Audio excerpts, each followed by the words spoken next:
प्यारे दोस्तों, अस्सलाम वालेकुम। आप देख रहे हैं इरफानी नेटवर्क यूट्यूब चैनल और मैं हूं मोहम्मद इरफान, झारखंड। प्यारे दोस्तों, जब जब दुनिया में जुल्म बढ़ा है, जब जब मुसलमानों को सताया गया है, जब जब बेगुनाहों को रुलाया गया है, कुछ ऐसा हुआ है दोस्तों जो पहले कभी नहीं हुआ हो। दोस्तों, एक बहुत बड़ी खबर के साथ आप लोगों का एक बार फिर से अपने यूट्यूब चैनल इरफानी नेटवर्क में इस्तकबाल करते हैं। आपके सामने जो दर्द नाक तस्वीरें निकलकर सामने आ रही है, वो एक जुल्म के पूरी दास्तां को फिर से याद दिला रहा है। दोस्तों, ये तस्वीरें बता रहा है कि किस तरीके से मुसलमानों के ऊपर जुल्म व सितम के पहाड़ तोड़े गए थे, मुसलमानों को सताने, मुसलमानों को रुलाने का काम किया गया था।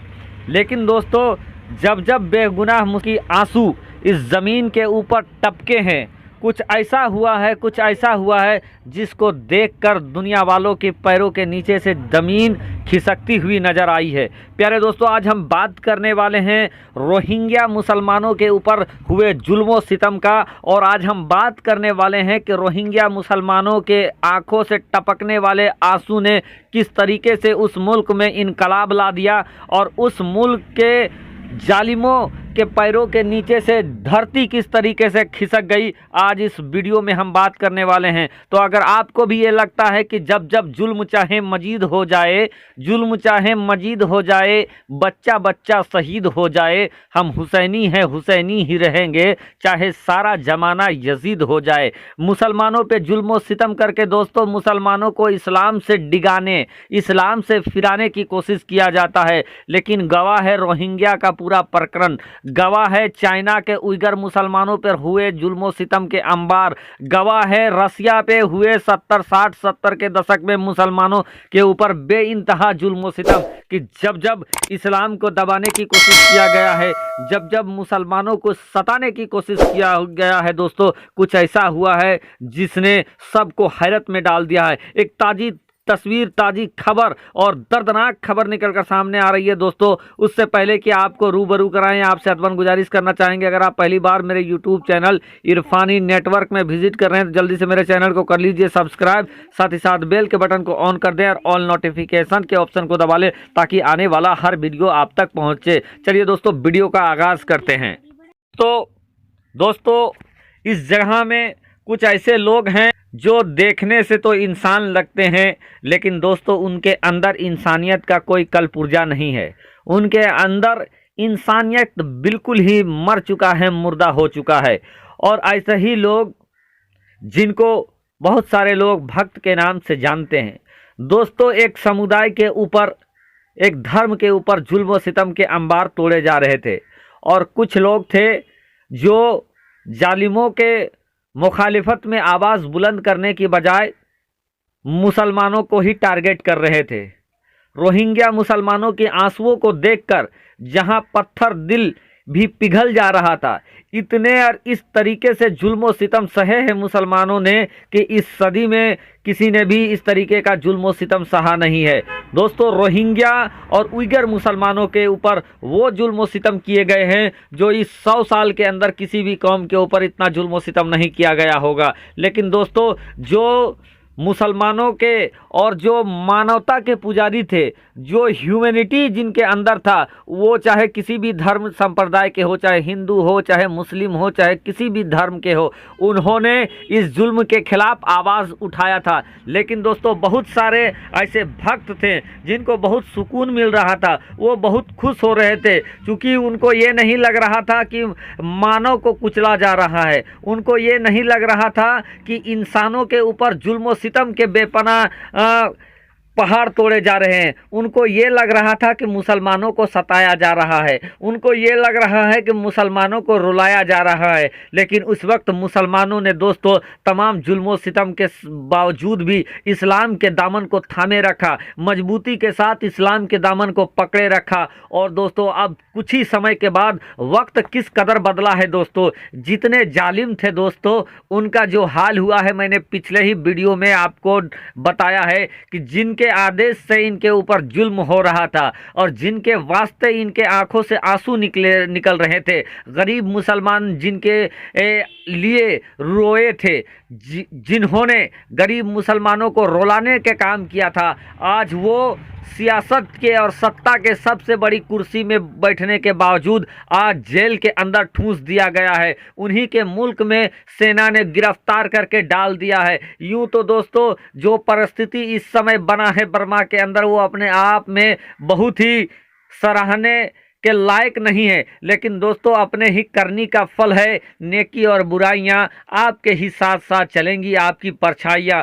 अगर आप लगाएंगे पौधा बबूल का तो आप उसमें आम नहीं पा सकते हैं। अगर दूसरों के रास्तों में आप कांटा बिछाओगे तो आपको भी कांटा चुभेगा। और यही हुआ है कि मुसलमानों को रुलाने का काम जिन्होंने किया था, कुदरत की लाठी ऐसी पड़ी है कि सियासत की बड़े कुर्सी से घसीट कर जेल के अंधियारे में ठूंस दिया गया है। और वो लोग जो मजे ले रहे थे, मुसलमानों को निकाला जा रहा था, उनके पड़ोसियों को निकाला जा रहा था, लेकिन उन्होंने मुखालिफत नहीं किया। बर्मा के वो लोग दोस्तों, आज अगर हमारे घर गली मोहल्ले का कुत्ता भी होता है और उस कुत्ते को सताया जाता है तो हम रहम करते हैं दोस्तों, और उसको बचाने की कोशिश करते हैं कि छोड़ो यार, ये हमारे गली का कुत्ता है, मत मारो यार, या दो कुछ रोटी दे दो, छोड़ दो, भगा दो, लेकिन मारो पीटो नहीं। लेकिन दोस्तों बर्मा के लोगों के अंदर उस समय इंसानियत किस कदर ख़त्म हो गई थी कि उनके पड़ोसी जिनके साथ वो पले बढ़े थे, महज सिर्फ कौम की वजह से, महज सिर्फ हिंदू और बौद्ध की वजह से दोस्तों, उनके पड़ोसियों के साथ वहाँ के लोगों ने जुल्म सितम का अंबार किया, वहाँ से निकाला गया, भगाया गया, लेकिन वो लोग उस समय खामोश थे। और दोस्तों अगर जुल्म किसी के ऊपर जुल्म होता है और अगर उस जुल्म को आपके पास इतना ताकत है कि उस जुल्म का आप खिलाफ में खड़ा हो सकें, और अगर आप उसके खिलाफ आवाज़ नहीं उठाते हैं तो कहीं ना कहीं उस जुल्म के भागीदारी आप भी हैं और कहीं ना कहीं उसका भुक्तभोगी आप भी होंगे। और यही वजह है दोस्तों, आज बहुत सारे बेगुनाह बर्मा वासी आज तबाही और तराही के दौर में इसलिए फंसे हैं कि कहीं ना कहीं जिस समय बेगुनाह मुसलमानों के ऊपर जुल्म सितम तोड़ा जा रहा था, ये लोग खुश थे कि हमारा घर तो बाकी है, दूसरे का घर जले तो जले, हमारा घर तो बचा हुआ है।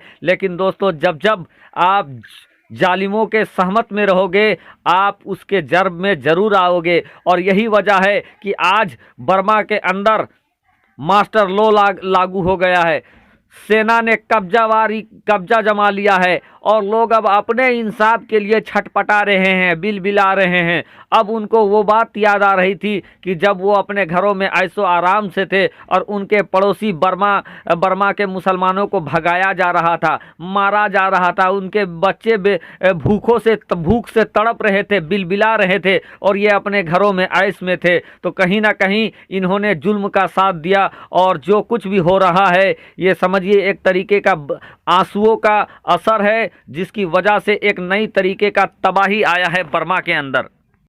इसलिए दोस्तों जब जब बेगुनाह को सताया जाए, कोई जुल्म करे और आपके ऊपर इतना ताकत हो तो उस जुल्म के मुखालिफत करे, उसके खिलाफ आवाज़ उठाए। ये ज़रूरी नहीं कि सिर्फ मुसलमानों को सताया जाए तभी आप आवाज़ उठाए।